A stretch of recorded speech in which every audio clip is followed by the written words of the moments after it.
my understanding from talking to them was they were going to immediately drive and clean these areas. Did you offer to perform any additional mold testing other than the air trap samples that you did? I did not. Even though you suspected there was mold growth in those areas? Yes. Can you explain to the court, please, the type of air trap samples that you did at CMS? So these were fungal spore trap samples. These are essentially little, if you can picture a 37 millimeter cassette, plastic cassette, and they're hooked up to a sampling pump. Air pulls through the pump, and there's a grease slide that's on the cassette. And then as air passes through, any spores or dust or debris impacts on that slide, it stays on that slide. We did those as more a profile of air in the school, just to see if there's any big problem, major problem. But as we all know, I mean, it's a snapshot of time, so it's 10 minutes. And so just to make sure I'm clear, those air trap samples, they're going to capture whatever is in the air at that moment, but won't tell you anything about what was there 10 minutes before, 10 minutes after. Yes.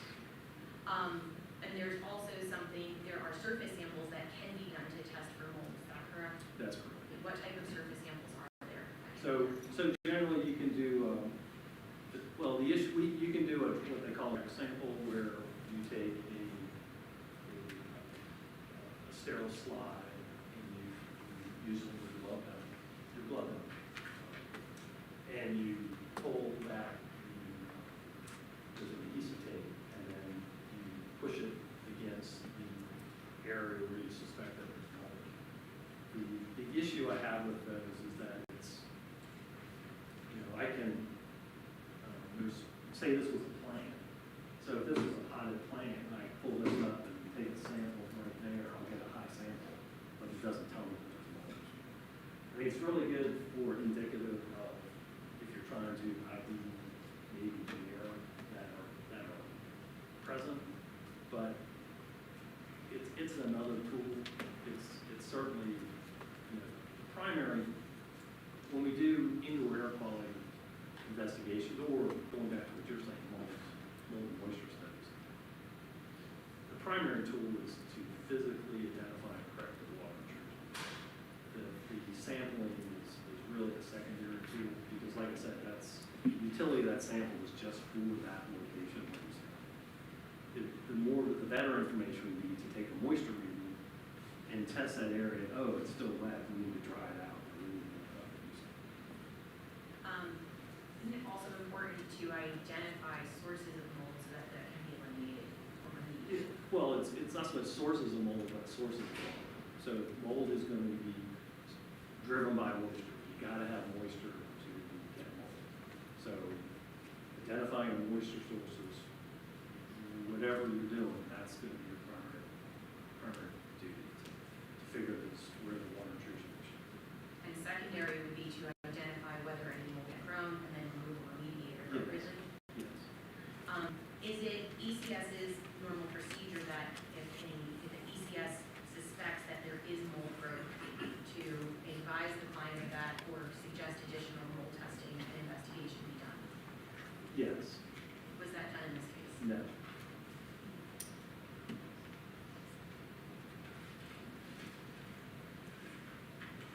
Was any type of additional mold testing done when ECS returned to the school on March 24th or March 31st of 2025? No, like I mentioned, the focus of our investigation was really to look at the carbon monoxide and to determine whether or not there were still elevations in carbon monoxide. But in the course of doing that, we also checked for CO2 in the temperature. And that's even though back in February, ECS had determined that there were higher than anticipated levels of mold inside the school.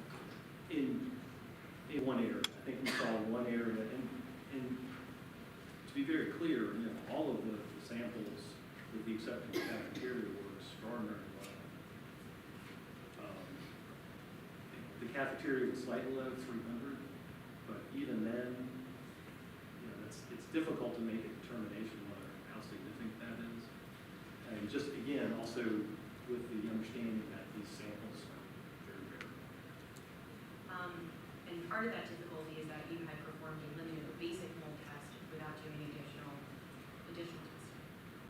That's correct.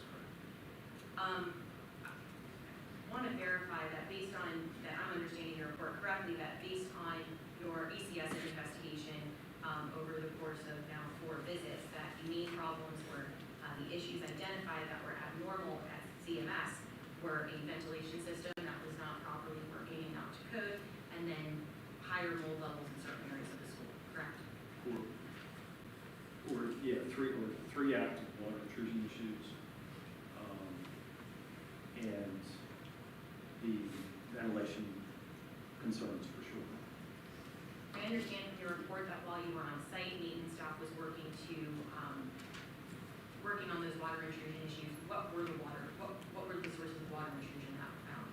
So I believe for both 111 and the auditorium dressing room, they were some type of gutter, like block gutter. Drainage. There were also water intrusion in the basement or boiler room? Yeah, in the basement, I think that's going to be a longer term type issue to resolve. To me, that looked like it was going to take a lot more than clear block gutter or something like that. Something more substantial. So it's a longer term water intrusion as well, It appeared to me, which would mean that it's more likely to develop mold. but it was in the boiler, or the boiler room, so it was all concrete. So it wasn't, I didn't see a lot of boiler finishes.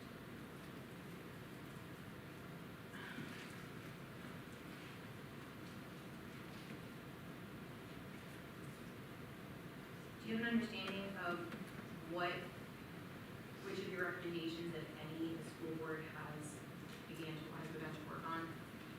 Well, I think our recommendation to the school board was to really focus on ventilation and address the ventilation issues. Especially as it relates, because we never saw any elevations in carbon dioxide in all 3 visits that we did. But and of course, when we did the first visit, there was none of the kids were there, so we wouldn't see any elevations in CO2. But the second visit, when we did see the elevations and they were really high, we were immediately told that there was a rooftop unit that wasn't functioning. We actually came back fairly quickly, I think within 2 or 3 days, 3 days, 4 days, 6, so 5 days, to retest, and we saw that the levels had substantially decreased. Now they're still high though, in the roof. But they, again, all the levels were decreased even on the floor. When you say they're still high, that was as of last week. That was as of 20 March.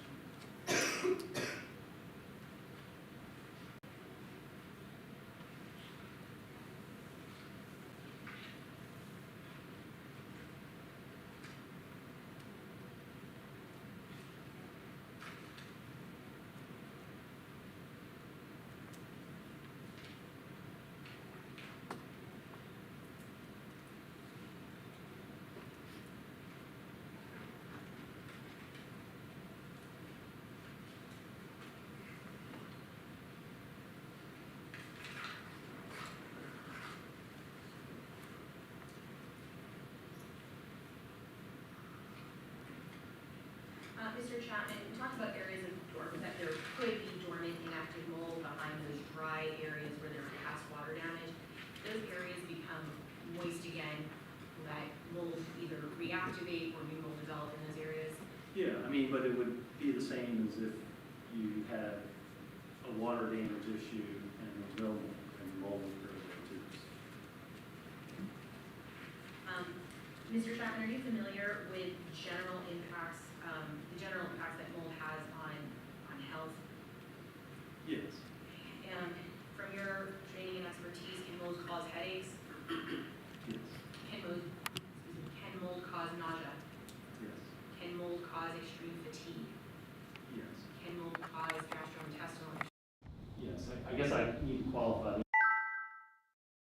again, I'm not a medical expert,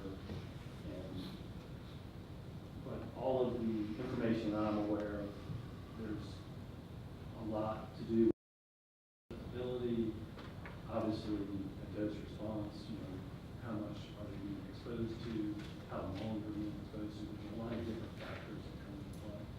So with all the symptoms that you described, that certainly could be true, but I do have to qualify that, there are other extenuating factors that would also need to be considered.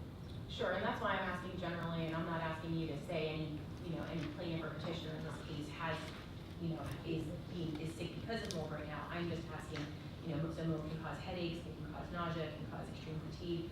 Can mold cause cough? Yes. Can mold cause upper respiratory issues? Yes. Are you familiar with any other symptoms that mold can cause generally that I have not covered? I mean, I've done, obviously quite a few mold cases.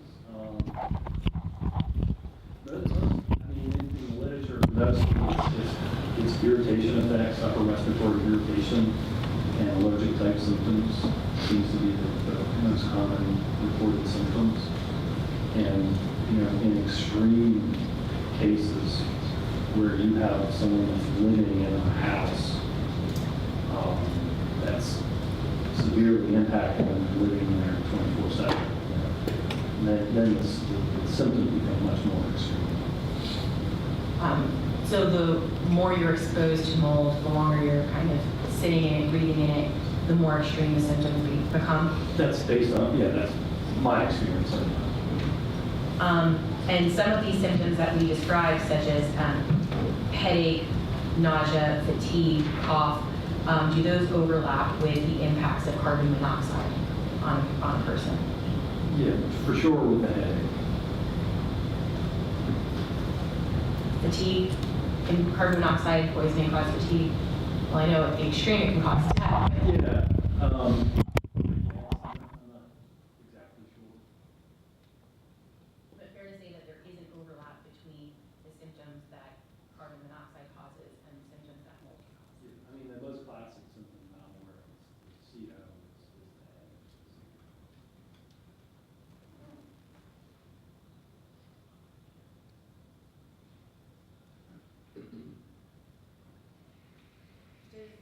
Mr. Chapman, are you familiar with whether a child with or a person with asthma, if their symptoms may be exacerbated by mold or are more susceptible to the symptoms of mold than an average person?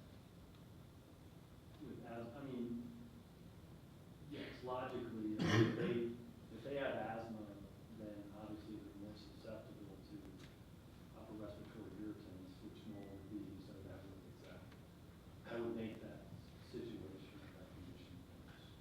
And I just want to make sure that I properly heard you earlier, that mold basically impacts different people differently based on their own, they have an allergy to it, or their own susceptibility, or different underlying conditions. Did I understand that correctly? Yeah, that's, in my 37 years, that's been a very, very true statement that I can have people living in a house with mold and not have any symptoms, and I can have someone living in a house with only a tiny bit of mold and they're extremely sick. It's very, the symptoms are very, very. And one final thing, did anybody associated with Covington Middle School or the school board ask you to perform any additional mold testing? They did not, other than the test that we performed.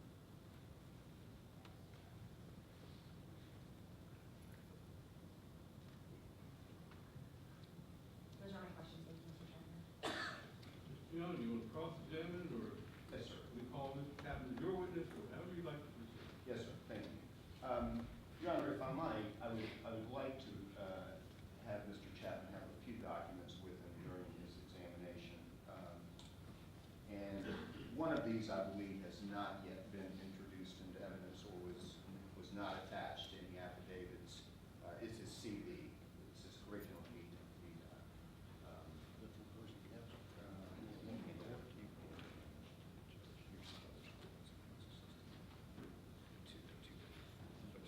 No, they're the same.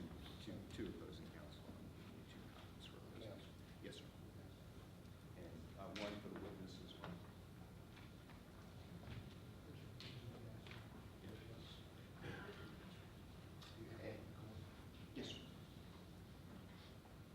And then other documents which I believe are a part of the filings that have been made in advance are Mr. Chapman's or ECS's two reports. One dated March 3, 2025.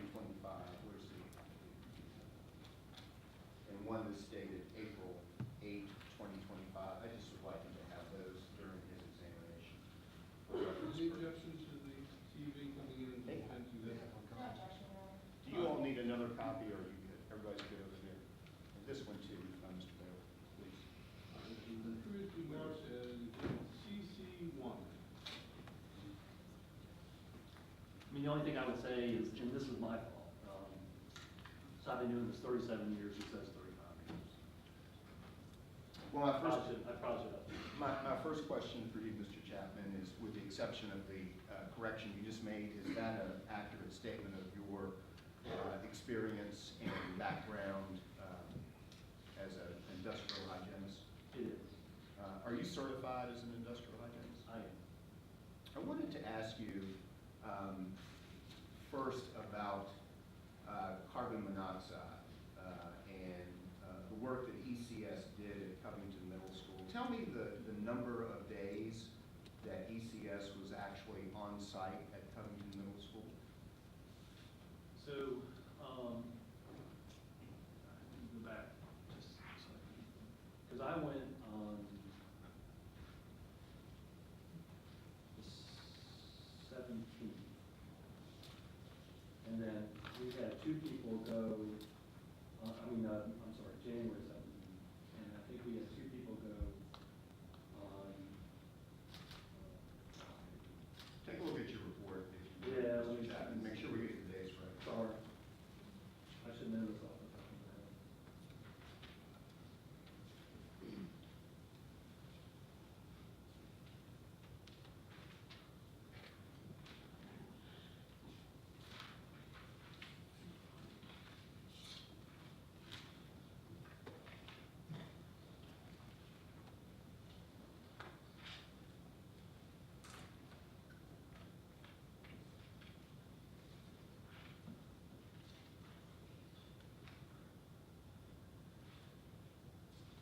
Yeah.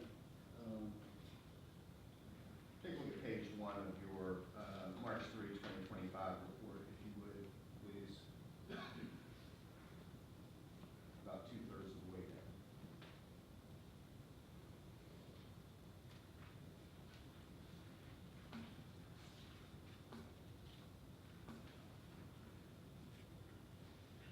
Yeah, I'm sorry. February 14th and February 7th. So February 14th, two of my people went through, and that's when we did the comprehensive room-by-room testing for CO, CO2, and then we did some other testing. And then the 17th, February 17th, I went back through and spent the day with facility staff, and we went through pretty much the entire school. So. And looking at that report dated March 3, 2025, exhibit CC-2. If you look over on page, or pages,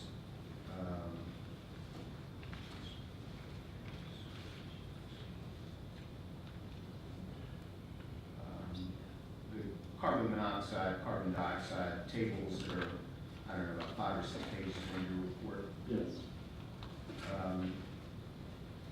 Table 4.1 readings. Yes. Does that identify all the rooms that you and or your colleagues at ECS investigated for carbon monoxide? It does. Approximately how many rooms did you investigate? I can count them up. That's okay. Yeah, we tried to get every reasonable, every classroom, every office, every place where kids would be independent of custodial closets and that kind of stuff. And so based on the investigations you did on February 14 and February 17, did you find any elevated carbon monoxide readings in any room or space that was investigated at Covington Middle School? We did not. On that day, you also tested for relative humidity, did you not? We did.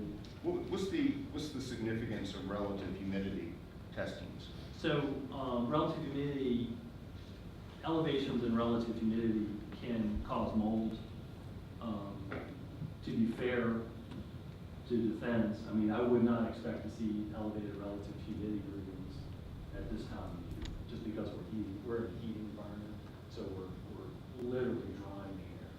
So those relative humidity readings were really low, but that's also because we were heating the building. So you didn't find any abnormality or any elevation in relative humidity readings? We did. If you could look at your report from April 8, how many days were you and or your colleagues from ECS on site at Covington Middle School in connection with this addendum report that you prepared? So I never came back. It was just one person went back on the 24th, and when we found these high CO2 readings, you know, I think the focus was to come back to look for the CO, to make sure there was no, you know, now that the kids were back, I think the school board wanted to be comfortable that there's no elevations in the CO. And then we went there, we did our normal screening, and then of course we found these relatively high CO2 readings, and then brought that to attention, and it was our understanding at that point that, oh, this rooftop unit was not functioning, and then they were immediately in the process of trying to correct that. And then they asked us to come back within 5 days. Focus now on, well, let me ask this question. On the visits, on March 24 and March 31, ECS again tested, though, for relative humidity, temperature, carbon monoxide, and carbon dioxide, as you did in February, correct? We did. And are those charts and those readings included in your report from March 8th? They are. And based on the carbon monoxide readings that were taken during those two visits, did ECS note any elevations in carbon monoxide as a consequence of that investigation? We did not. Based on the investigations that ECS has done on multiple days at Covington Middle School, has ECS ever detected any evidence of carbon monoxide in the building at Covington Middle School? No, and I feel very comfortable with the data. It's my understanding that the Department of Emergency Management, Fire Department, both went through and screened it. We screened it 3 different times. Our understanding is that the schools actually bought a Q track and they're doing their own testing. They haven't seen it, so if there's a CO issue, it's not the schools, not that we can see. Let me ask you a little bit about the moisture issues that were the focus of some of the questions from opposing counsel. It's my understanding from your report and from your testimony that on the day that you were at Covington Middle School, ECS detected 2 active water leaks on that day. Is that correct? Yeah, 2 active that I found within the 2 days prior. Our team had identified an active one in the boiler. And the one in the boiler room, is that in the basement of the facility? I believe so. And I think did you testify on direct examination that there was, to the best of your knowledge, there were not any finished spaces in that boiler room where it looked to mold me, would be active? It looked to me like it was all slab, and so water was actually running across the slab. And where, the 2 places that you found the active water leak during your investigations were in an auditorium, dressing room, and room 111, is that right? Yes. And those were the only 2 that you found in the building? Yes, that were active. And that and it was your understanding that the source of those leaks the sources were identified, the source was identified by the staff and was repaired? Yeah. So So when I was out there, you know, like I said, I spent all day out there. I was with a group of three folks from Covington, from the middle school, and then I guess the director of facilities. So when I identified the two areas, or the areas in the dressing room, as soon as I did that, they had a maintenance guy go right away outside, and I was like, oh no, I mean, how long are you gonna take to find this thing? But they found it fairly quickly. They, you know, within 20 minutes or so, they were able to, yeah, it's a clogged drain. And then the same thing when we went down the addition in room 111, it's like, okay, here's an elevation here, and it's like, someone left there for 20 minutes again, but they found it fairly quickly, so. But I would have to be fair, you know, I didn't go check every single room. I just, on a cursory review, try to focus on areas where I can see obvious visible impact. But notwithstanding that scope of investigation, you found only two. Yeah. And it was my understanding from your testimony that when there is an identified moisture problem in the building, which moisture is a problem for the purposes of potential mold development, the issue is to address the moisture issue. That is the first and foremost concern. Is that right? Yes. Why is that?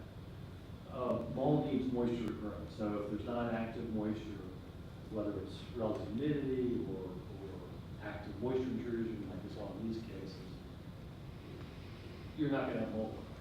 So you have to have some type of active moisture to sustain growth. The questions that were asked of you about the mold findings that you made, or that ECS made during this investigations, how would you describe the severity and level of the mold findings that you detected during your investigation? So when we did the investigation, our focus really was to see that. So the mold and moisture was just sort of an ancillary part of the overall investigation. The focus was to see that. But we did do spore trap samples in various locations in the school, maybe as an outside chance to see if there's any type of major elevations in the school. We also did them on the second and third floors where the odor was issued, odor was reported, just in the off-hand chance that there may be some type of elevation or spike there. But as I mentioned, the overall counts were extraordinarily low, except for possibly the cafeteria. And the Stachybotrys finding, how many spores did you detect of Stachybotrys? I believe it was one. And Stachybotrys is something that exists in outdoor environments as well, correct? It does.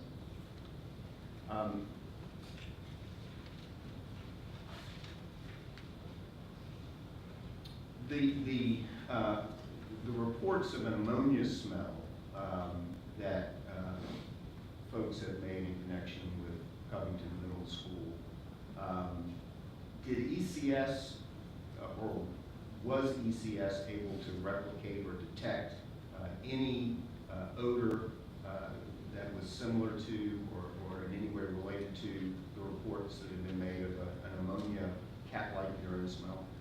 We did not. You know, I went to the classrooms in question on the other three occasions when my guys, or girls, were on site. We were never able to smell that odor. I mean, unfortunately, it's difficult to sample something if it's not present actively. If there's not an active odor, I can't sample something if it's there. Part of the testing that ECS did during its initial investigation included testing for aldehydes. Is that correct? Yeah, I wasn't very optimistic that we would find something with that. It was just that aldehydes do have that type of odor, but it was sort of a shot in the dark, and it didn't work, and obviously it didn't work, so we didn't see it. And that was my question. The findings from the aldehyde testing reflected what? Nothing, we didn't see it.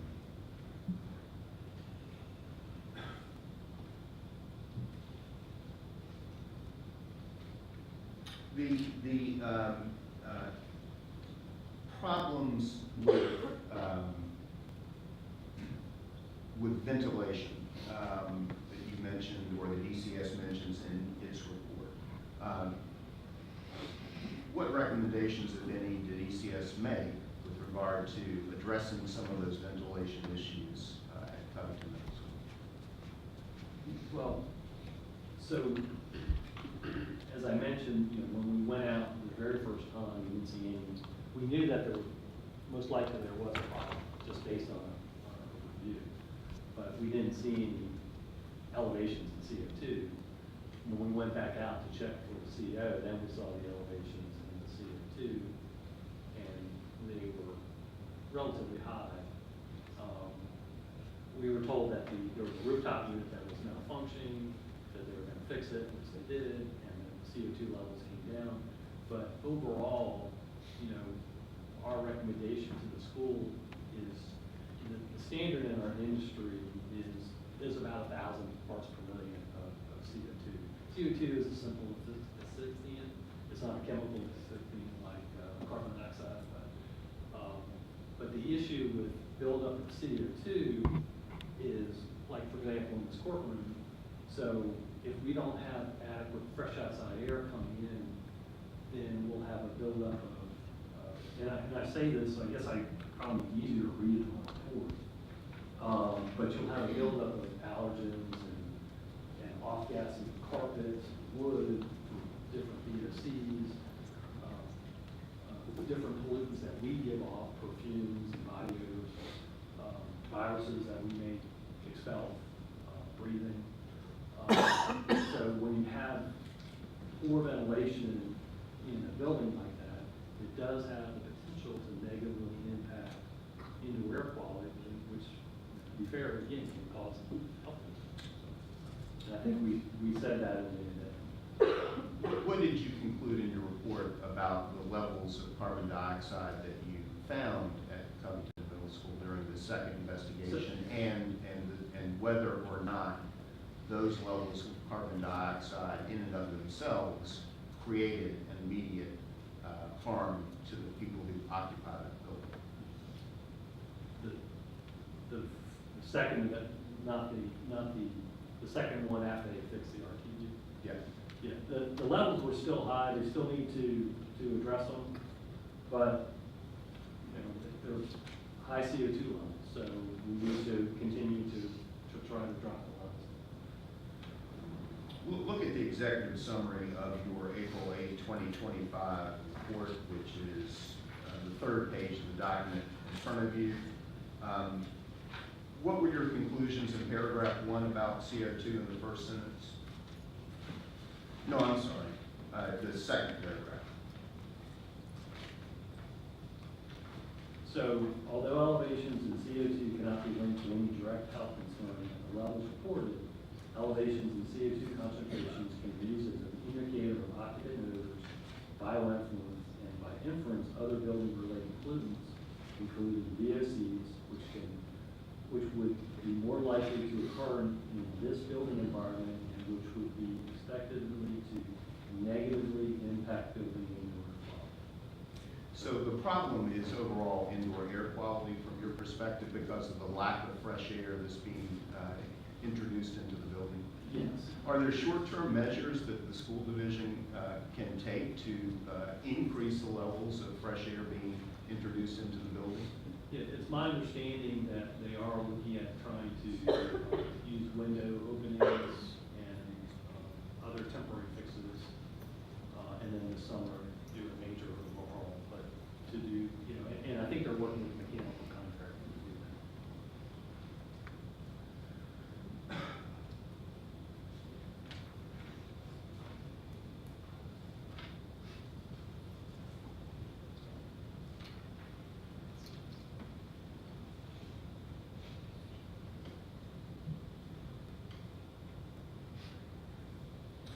Did you have the opportunity to review an affidavit that was submitted on behalf of the plaintiffs by an industrial hygienist named Jeffrey Perlock? I did.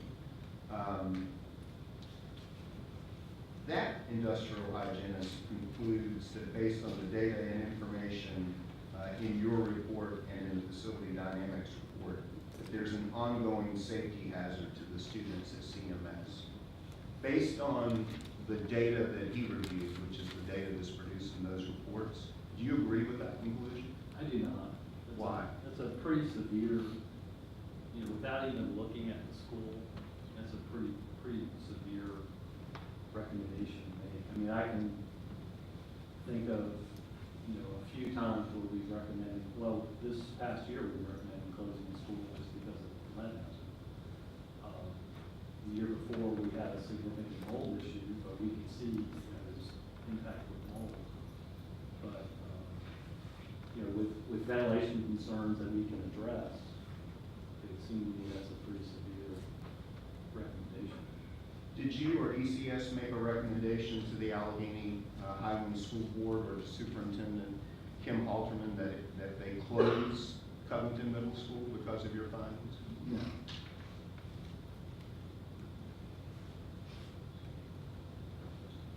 No further questions, Your Honor. Can we direct?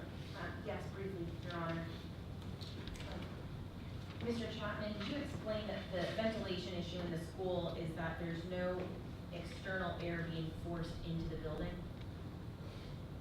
So, my understanding, and again, you may have to ask their mechanical contractor, because right now, my understanding is there's a rooftop unit that is supplying outside air that was not functioning at the time of my visit or at the time of our second visit. And just so I guess I'll rephrase my question, during that time period, there was no introduction of exterior air into the building, so the air within the building was just recirculating? Yes. And that would mean that whatever you were finding inside the building originated in the building because there's no source of external air. Sure, that anything that's being found during your investigation in the building is originating in the building because there's no source of external air coming in. Yes.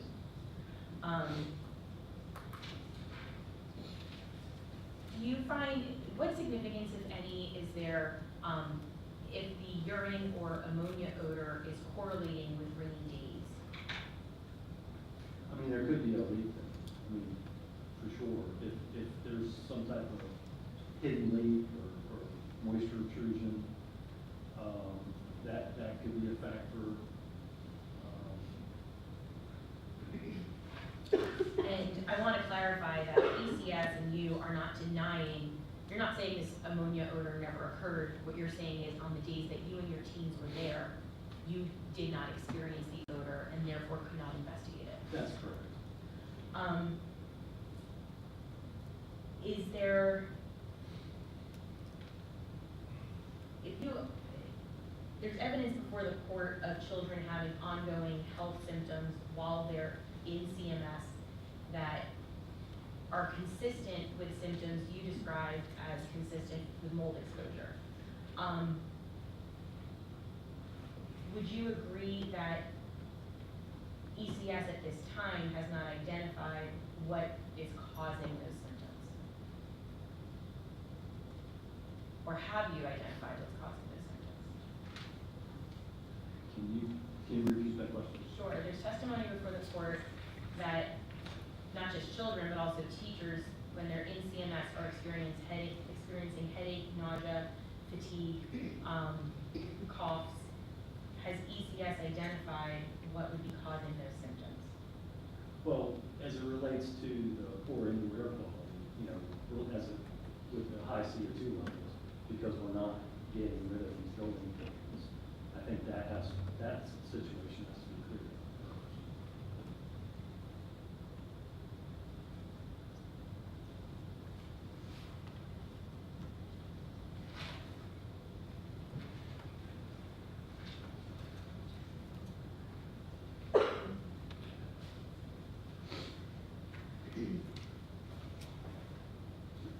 That's all, thank you, Mr. Chapman. Thanks, sir. Stand down. Appreciate you being here.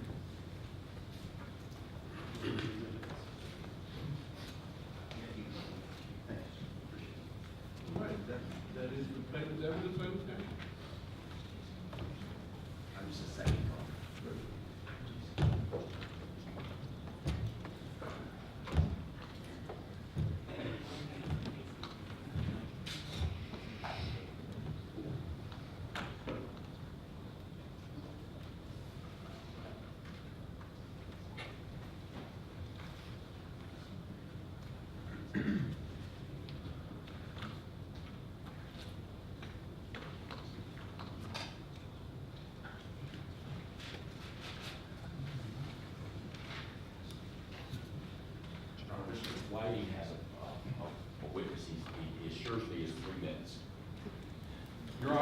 next call, Let the Mr. judge, Booth.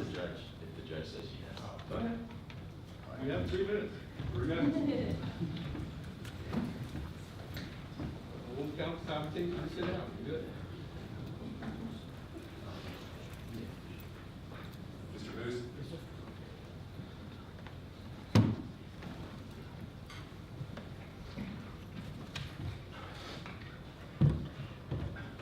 Raise your right hand before me. Do you swear or affirm the evidence you're about to give in this case to be the truth, the whole truth, and nothing but the truth, so help you God? Yes, ma'am. Go ahead and have a seat. State and spell your name for the court, please. Can you state and spell your name, please? Oh, sorry. Kevin Booz, Kevin, Booze. All right, thank you, Mr. Booth, and we're not really gonna hold him to exactly 3 minutes, it'll be fine. Yes, sir. Mr. Booth, we're not going to touch on things that the court already has in its possession, like your declaration, but rather I'm going to confine my questions to evidence that is more recent, not in the declaration. Understood? Yes, sir. All right. Your daughter, though, just for summary, is a plaintiff in the lawsuit. She's identified as BB, is that correct? Yes, sir. All right. When BB went back to school in mid-March, did her symptoms of headaches and fatigue come back in full force? Yes, it did. What did you do on April 17th in terms of medical treatment? Took her to get a full screening Where? with Miss Shannon Johnson. Your Honor, I'm sorry to interrupt. I'm going to object to evidence that's being submitted that is not part of the complaint that's been filed, is not a part of declarations that were filed in connection with this preliminary injunction matter. It's not a part of the pleading that's made, and it would be inappropriate from our position for the plaintiffs to be able to add additional evidence that's not been made a part of the record in this case. Haven't we been doing that the whole time? This is medical evidence, medical testimony, presumably we don't have any of it, and no advance notice. Gonna overrule the objection. Did you take your daughter to Lewis Gale? Yes, Was your daughter tested? Well, let's back up. Did you pick her up directly from school on the 17th of April and take her to the hospital? yes, I did. Did you go anywhere else? No, sir. Was she tested for carboxyhemoglobin on that day? She was. What was the reading? On the 17th, took a oxyhemoglobin. Do you need a copy of it?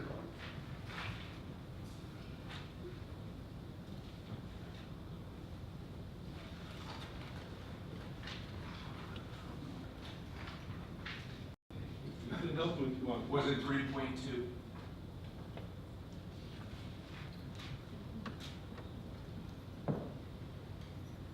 Yes, And was she also tested for what we're calling, I'm gonna butcher this, stachybotrys, black mold? yes. And what was the reading Your there? Honor, I'm sorry, I'm going to object to this as well. This is not a part of their pleading, and there's no, that evidence has not been presented to us in advance of this hearing. And it's also hearsay evidence. Rules are somewhat relaxed for the purposes of a preliminary injunction hearing, of course, going to allow the question to be asked. Do you recall what the reading was for the stachybotrys? She was a .75.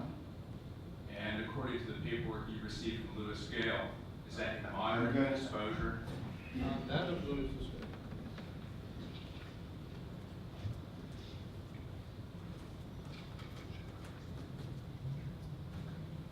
Your Honor, may I approach the witness with the 2 exhibits of the lab results? Yes.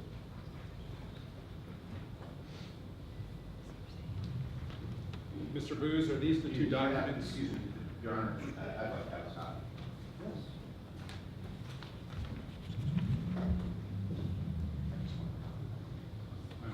You don't have one?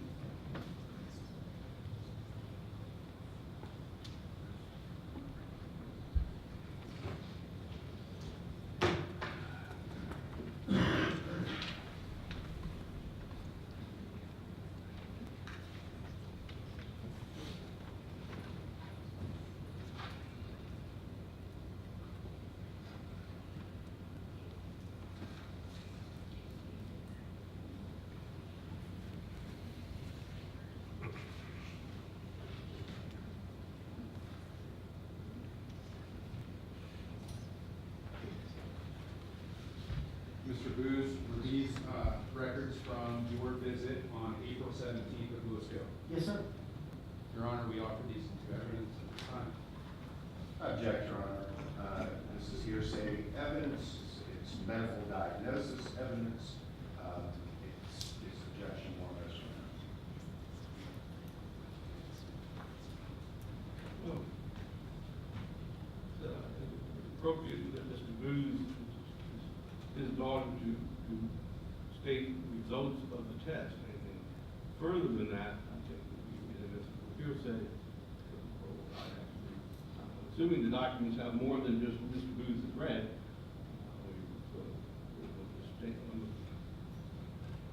sustain the objection with regard to actually introducing the documents.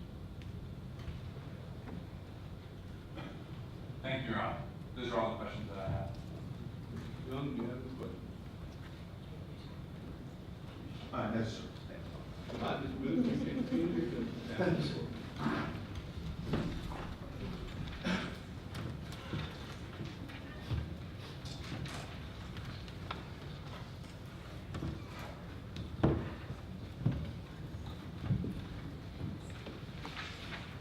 That's the plaintiff's evidence. Correct, we rest. Mr. Young, any additional evidence for the defendant? Yes, sir. We have two additional affidavits to offer to the court for introduction of evidence. One is the affidavit of Cindy Fox, who is the Allegheny Highland Supervisor of Customized Instruction and is in charge of truancy, supervising truancy in the school. We have her affidavit. We have her affidavit under seal because it includes information, specific information regarding individual students. Okay, sorry. And then the second affidavit we'd like to offer is an affidavit of Cynthia Morrow. Dr. Morrow is the District Health Director for the Roanoke City and Allegheny Health Districts of the Department of Health. Any objections? No, Your Honor. Introduce the defense exhibits. The one, I've already signed the order to, the attendance record has already signed the order to place under seal.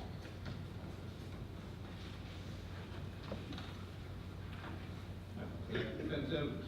And additionally, Your Honor, I recognize that these other items have been, they've already been introduced. We have agreement on the introduction of all of the other affidavits that have been offered as part of the filing that we made in advance of the hearing today.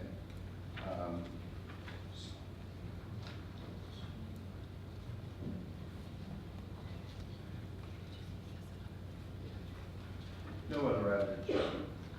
Marty, the district would be heard. Your Honor, we, at this point, would ask you to grant our motion for a temporary injunction. We think we've met our standard of proof. We're asking the court to close the school. And we're also asking the court that any sort of reports for truancy against middle school parents be immediately stopped. And so let me address kind of in order the arguments that they've raised. There's really, a lot of it, I think, we're on the same page about what the issues are. They raised a new issue last night in their filing about standing. I'd like to briefly address that. That wasn't in our brief. I think most of the other points, Your Honor, that I'm going to address are in our brief, but I'm going to highlight some of them.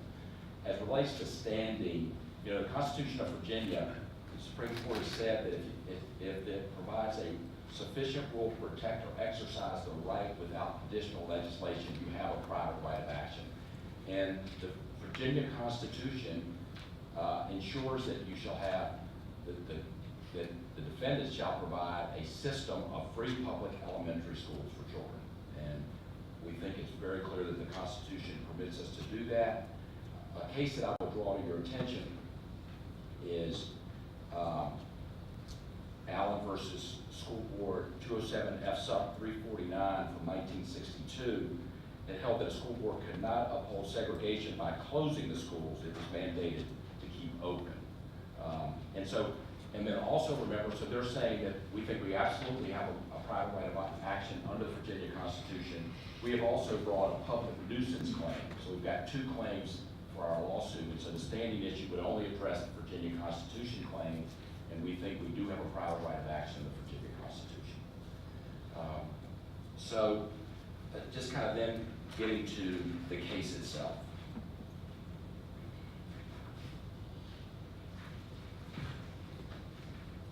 We are asking the court for a temporary injunction until the end of the school year, which would be the end of May.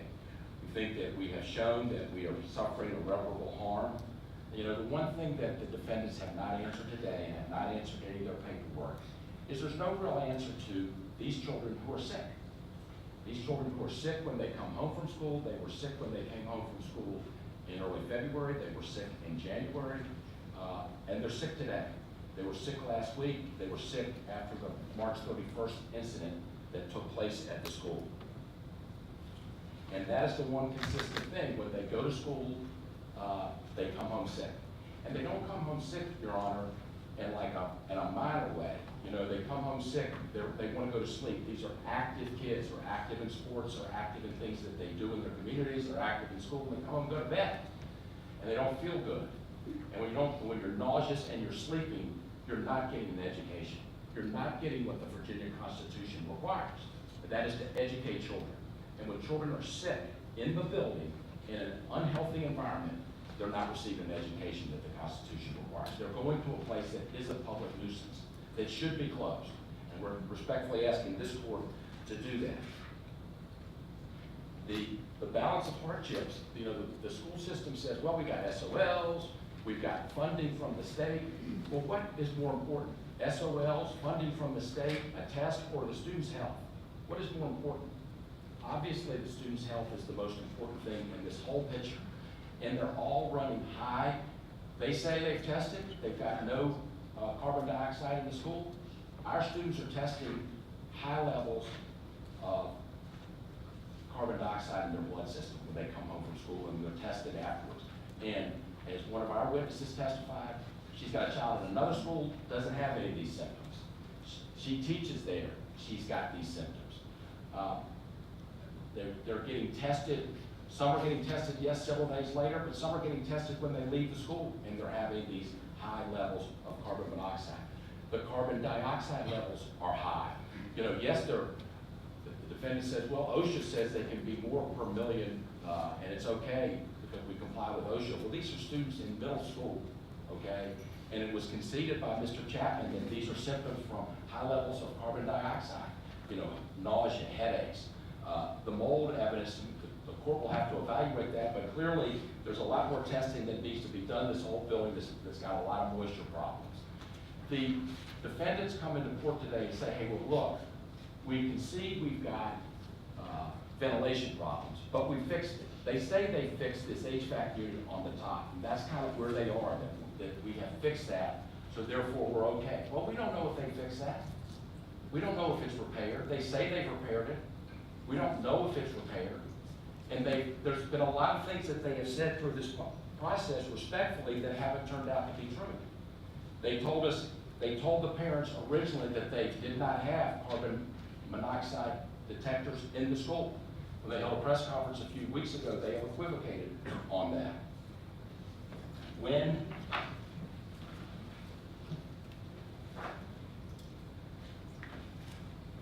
they kind of soft pedal what's happening in the school, but when the superintendent of the schools wrote to the state of Virginia, superintendent of higher education, this is KH7 exhibit, she spoke, and this was on March 12th, when she wrote this letter when they were asking for extra days for virtual learning. They wanted to have, they'd gone over the 10 days, they wanted extra days to go for virtual learning. And she wrote to the superintendent of education and said, during this process, and she talks about what happened on January 31st, which started all of this thing. Let's not forget where this whole thing started, like nothing's happened in that school. This is what she wrote. And this is talking about January 31st. This is the superintendent and her email to Secretary Godero, and it's KH7. During this process, one of our staff members who had been investigating the smell became ill. EMS personnel responded. While on site, another staff member sought treatment from the EMS. One of these two staff members was transported to the hospital for further evaluation. We learned that several people who had been inside CMS received blood test results that indicated higher than expected carboxyhemoglobin levels, and a staff member had been told by their doctor that they had carbon monoxide poisoning.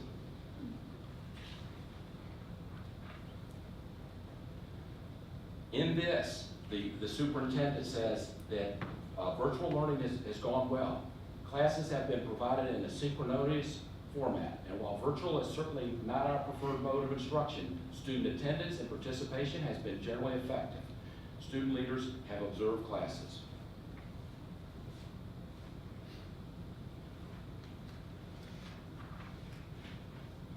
And so, they gave the all clear sign when they came back to school on the 18th, but it wasn't all clear. It wasn't all clear for these boys and girls, because on 3/31, the school decided, because the odors were so bad and the concerns were so bad, that they moved classrooms around. They took classes that were on the 3rd floor and moved them to other floors. So they themselves conceded that it wasn't all clear. You've heard the testimony of these great parents who have testified in front of you. You've seen the certification. There's a consistency there that really has not been refuted by anything the defendants have said. I mean, what, are these children lying about all their symptoms? Are these parents lying about all their symptoms? These are genuine, hardworking people who are scared for their children's health. They have to make a decision every day. Do I send my child to this school where they're going to get sick, that can have long-term effects? Or do I keep them home? And so some people are homeschooling, some people are homebound. And so the school says, well, we're gonna make sure we take those SOL. Well, let me tell you something. Those parents in Henrico County, those parents in Fairfax County, their kids aren't going to school, with sleeping. Those kids aren't going to school with nausea. And that's who these Covenant kids are competing against. They're competing against kids that aren't putting up with that. And no student should have to take a test when they're falling asleep. And those kids should have to take a test when they feel sick. And that's what they're asking to do. They're putting the formality of what's on the horizon over the concerns and the health of these parents and of these students. And that should be first. And we know it's not a minor ask, Judge. We know this is a unique situation. And we know the power and the authority that you have, and this is an unusual situation. We recognize that, and we understand that. But at the same time, Your Honor, you've got to keep in mind these children and their parents and their concerns. And their first concern, and it should be the same for the school, they say they care about their health, but they're really turning a blind eye to these kids. They're turning a blind eye because they're saying it's all clear, therefore it's all good. But it's not all good. These kids have high levels of exposure to carbon. They have carbon monoxide in their blood. They have high levels of exposure to carbon dioxide.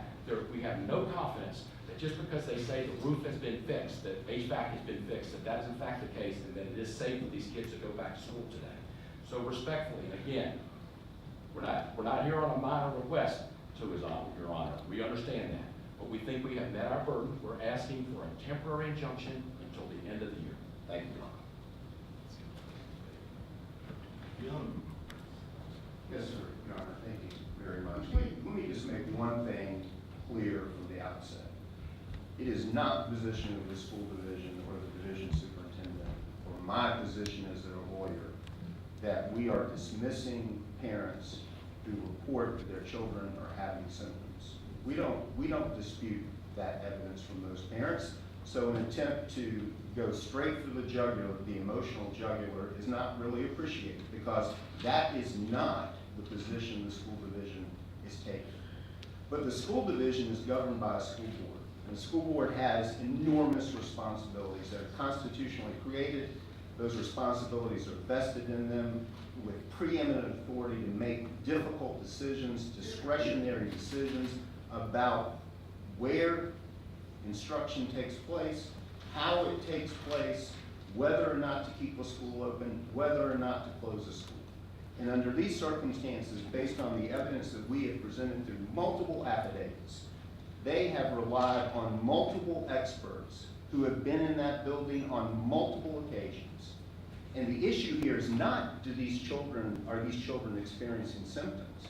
The issue for the court, at least on one issue, is whether or not those symptoms are caused by the schools. This is a classic correlation argument being made by the plaintiffs. This is not a causation argument because they have not offered a single witness who can provide sufficient assurance to this court that there is a causal relationship between the symptoms these children are experiencing and what is going on in that school. If you look at the declarations that were submitted in support of both of the complaints in this case, those declarations focus on one thing and one thing only: carbon monoxide. Carbon monoxide. Those reports, the March 3 report, reporting no evidence of carbon monoxide, that was a public record as of the first week in March. The first complaint that was filed for preliminary injunction in this case was filed on April 9. They had that evidence in those reports, which included the recognition of some minor level of water intrusion, some very low levels of mold in the building.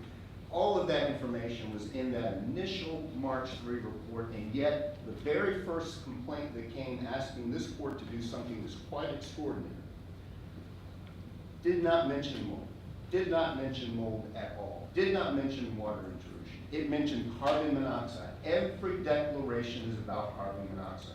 So why is that a problem for the school board? The school board, in the exercise of its constitutional and statutory judgment, has to make a decision based on facts, facts of causation. And there are no facts to show causation between the carbon monoxide levels that these children apparently are experiencing and any condition in the school. We've submitted the evidence, there's no CO. We've detected none. So that's fact one. So what's the causation issues? Dr. Morrow closed her investigation of the event on January 31, 3 days later. And what did she do? Her public statements are in her affidavit, they're in the documents that we've submitted. The VDH turned its attention to a more systematic ongoing investigation of community-wide reports of elevated carbon monoxide, including looking at issues regarding quality assurance in the laboratories that are reporting these findings. So Dr. Morrow has not concluded that building is a building that is causing these symptoms, and the investigation has turned in another direction. Number two, Dr. Morrow, and this is the reason I asked some of the questions I asked, the very limited questions on cross-examination of these parents. Dr. Morrow points out, and so do the plaintiffs in the second lawsuit that was filed, in one of the paragraphs in their complaint, that carbon monoxide has a very short half-life, that once you are removed from the exposure, within a day, 2 at the most, you will not have evidence of carbon monoxide in your blood. If you look at these declarations, you can trace when these laboratory results took place. There are numerous instances in those affidavits of situations where students tested positive on a date that was days removed from their last exposure to anything at Covington Middle School. That is proof in and of itself that Covington Middle School and a carbon monoxide problem at Covington Middle School doesn't exist with regard to those elevated carbon monoxide reports. Second, if you look at the second complaint that was filed, interestingly, every single declaration that is included in support of that request for a preliminary injunction, none of those point out the dates of when the carbon monoxide levels were detected, the elevated levels were detected. I looked through every declaration, not a single one of them say, oh, this was a level that was tested on a certain day or another day. Just it was after January 31. Well, here's the thing, Your Honor. Covington Middle School was closed. No student was in Covington Middle School from February 1 until March 18. And during that period of time, in these declarations, there are multiple instances of tests that were taken of students who are plaintiffs to this lawsuit and other declarants, parents, whose carbon monoxide levels were elevated during that period of time when they were not at Covington Middle School. And that's the focus of this lawsuit. Let me turn just briefly, I don't want to go through the entire brief because Your Honor has it, but we do start with this proposition that's critically important. This is a request for a mandatory injunction requiring a public body to close a public school.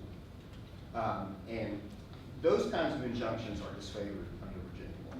This is another branch of government, constitutionally created, has the authority to manage its property under Virginia law, and they are asking this judge to substitute its judgment, with all due respect, with the judgment that was made by the school board and its superintendent regarding the closing and opening of this school.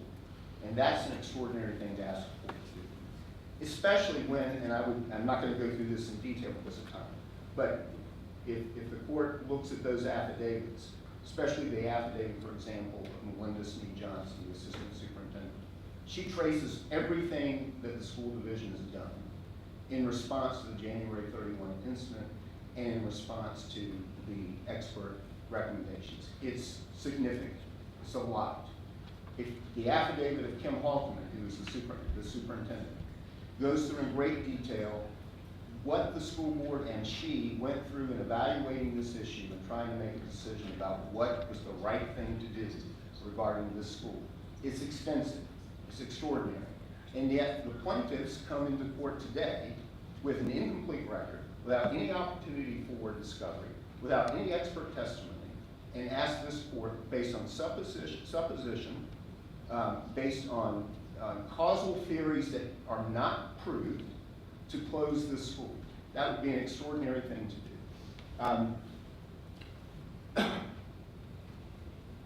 On the balance of harms, if the proof were that this building is causing the harms that are alleged, I might agree that the balance of harms would shift very strongly in favor of the plaintiffs. But that causation, as we pointed out, is not there and the evidence doesn't support it. There are also significant harms to the other students. There are nearly 600 students in that building. And when you look at the balance of harms, and you look at the affidavits that we submitted on that issue alone, if the judge closes the school board still has to educate children. Virtual education is not going to be an option that's available to the school division unless it shifts to virtual education, and then once the school is able to reopen again, they go back to in-person learning immediately to make up every single day that has been committed to virtual education, every single day. So if it takes 2 months, then we have to go back to in-person learning at the conclusion of either the injunction or once the building reopens, and make up every single one of those days. Virginia law requires a strong policy purpose behind Virginia law and in-person instruction. The other balance of harms includes shifting to Clifton Academy. Well, the other problem with virtual instruction is SOL testing. It's not an insignificant thing. They can't do SOL testing virtually. It's not possible. Secondly, on the balance of harms, if they have to shift to Clifton Academy, the old county middle school, based on the evidence that we put in the affidavits, that cannot be easily done. The technology is not up to date. They can't fund that technology. They can't quickly implement that technology. They wouldn't be able to have technology available to do SOL testing and other instruction. There are significant problems with trying to make that transition on a dime. It couldn't happen easily.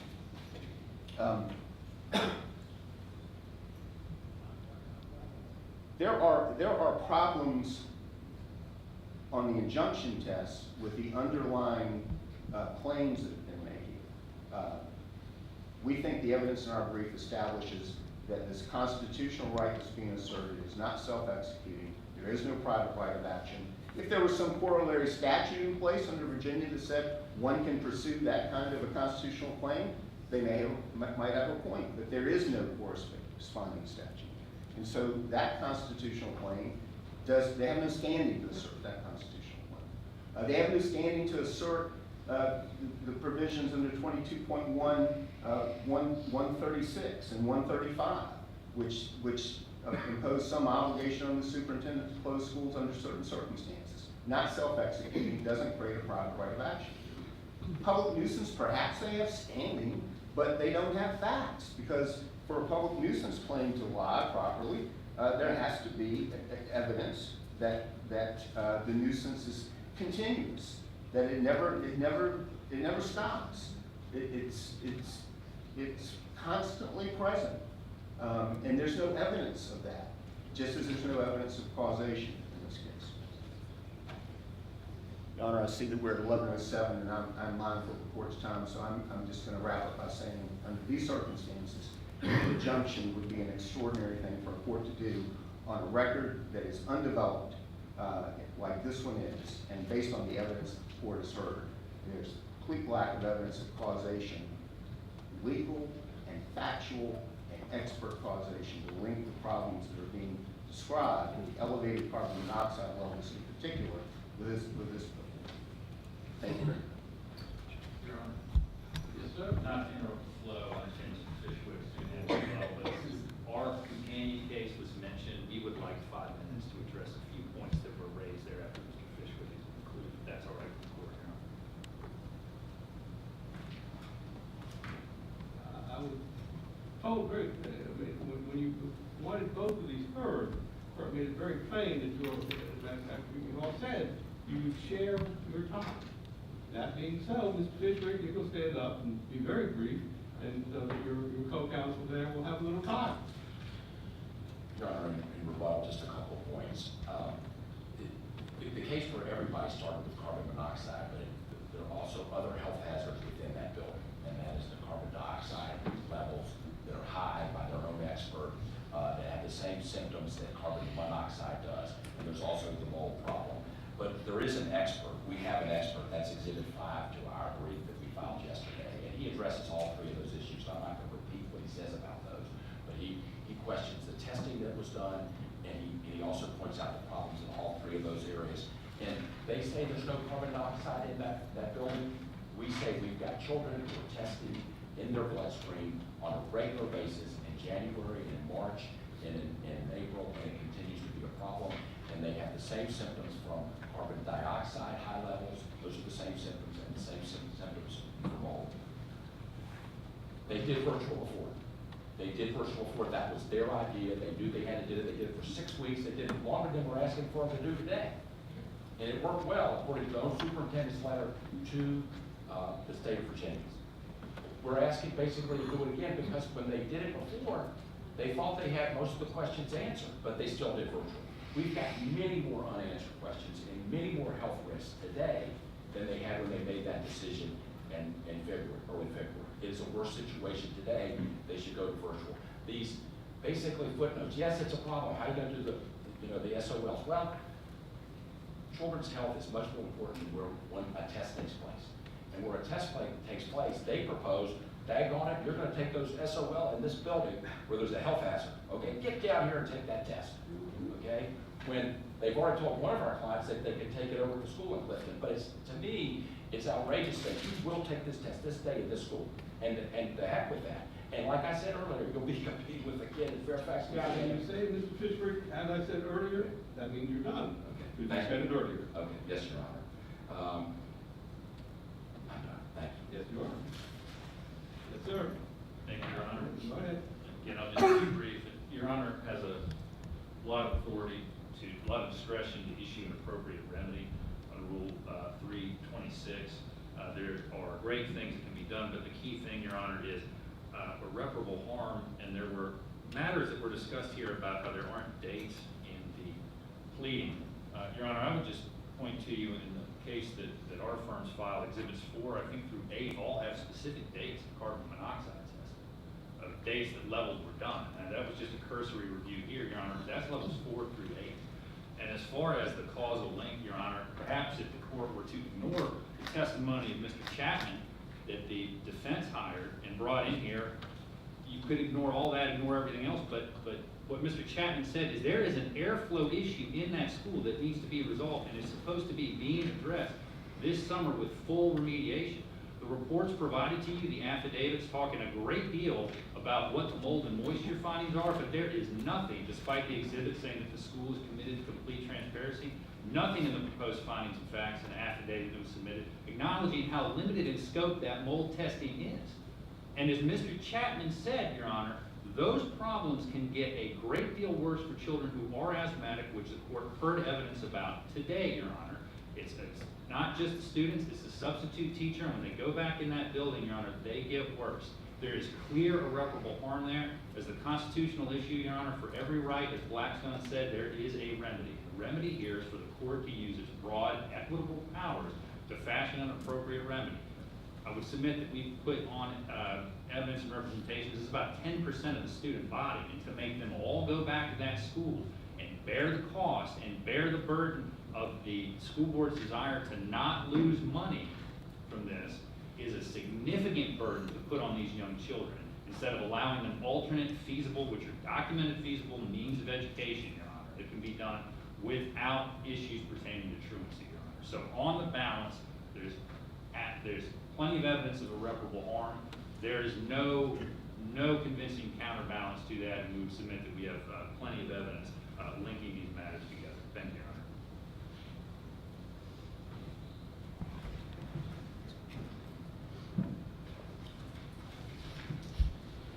All right, well, thank you all very much. I think you all clearly laid out all the issues, and I appreciate you all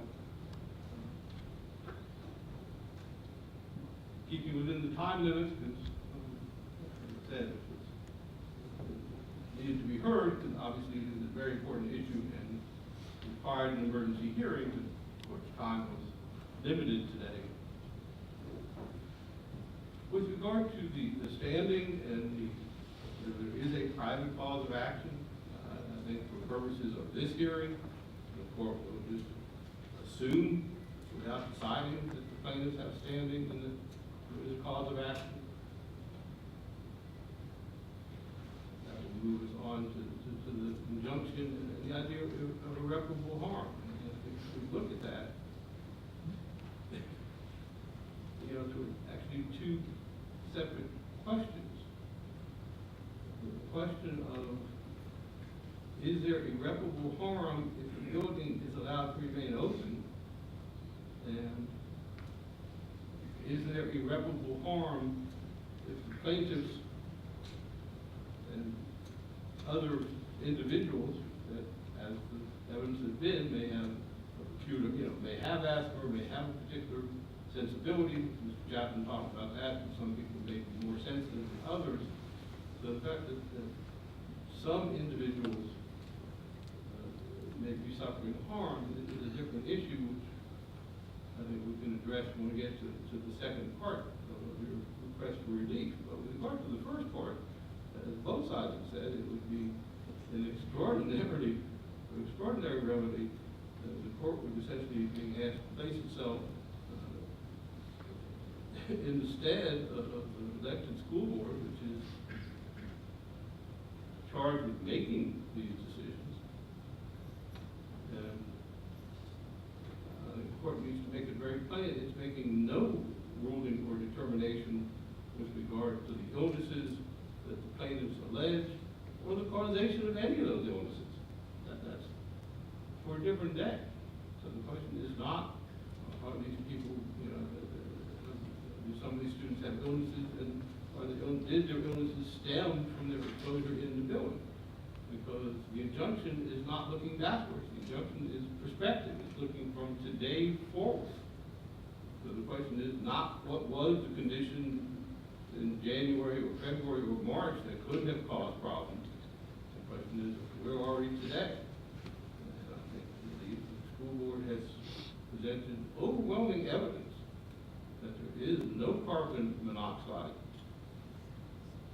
exposure at this point in this building. There's been multiple tests, all of which show no carbon monoxide levels They have multiple alarms in the building to detect any possible carbon monoxide. They continue to do air quality tests. So I think at that point going forward, that's not cause for an injunction. With regard to these other issues,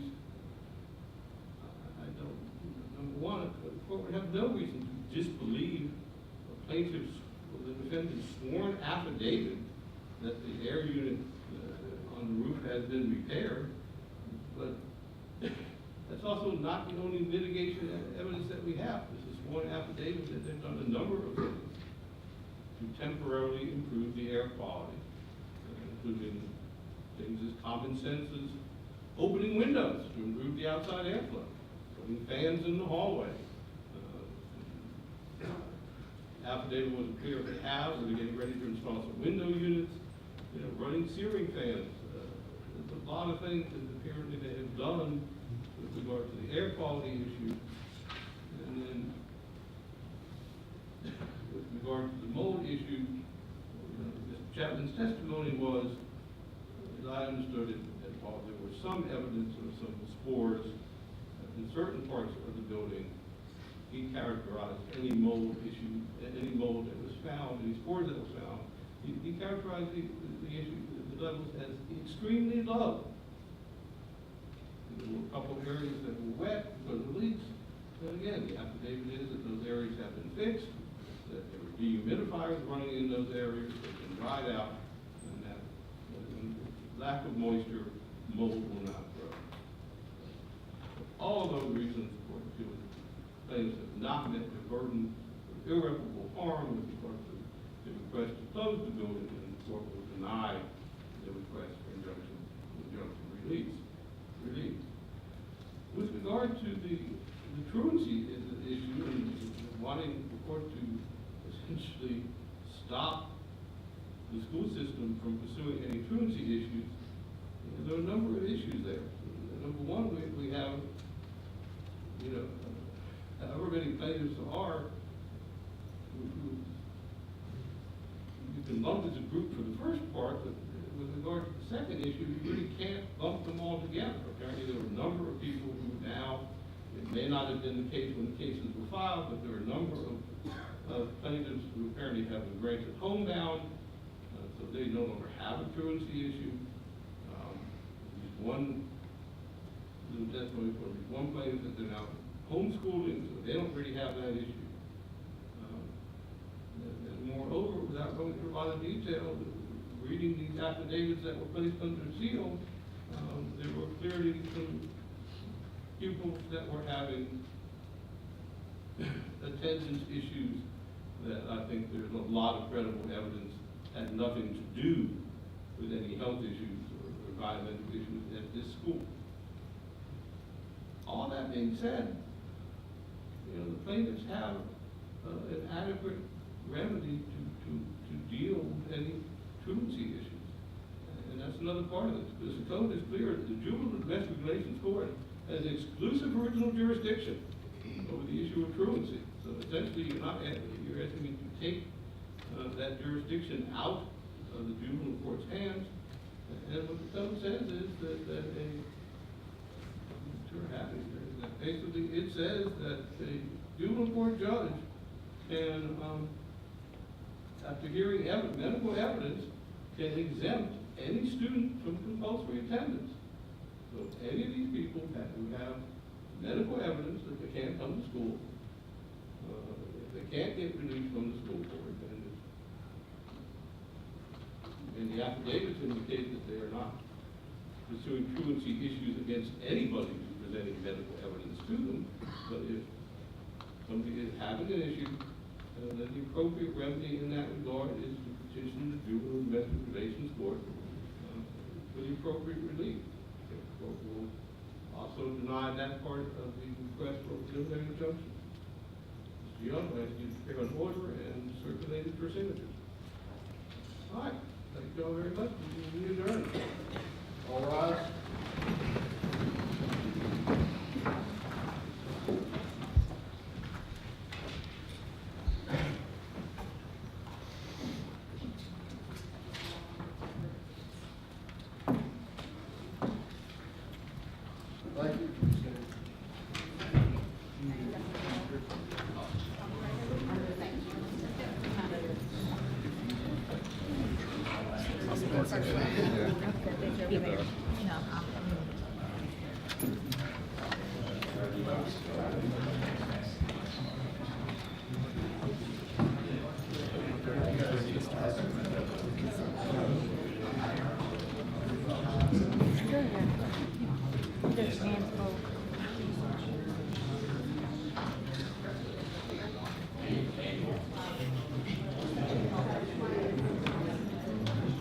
John, how are you?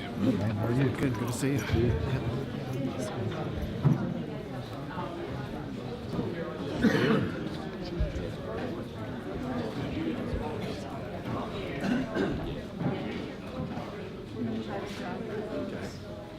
Where's he going?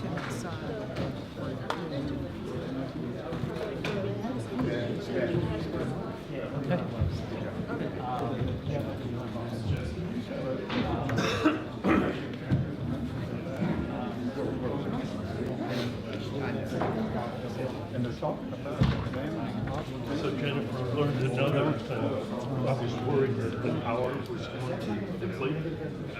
So I put in the power pack and shut the unit. So it shut down the live stream for about I got it all powered up. It was just streaming. For some reason, this camera's been acting today.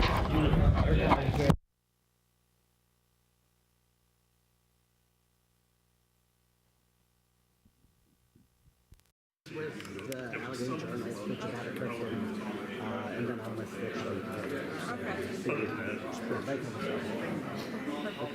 And it's always a technical issue.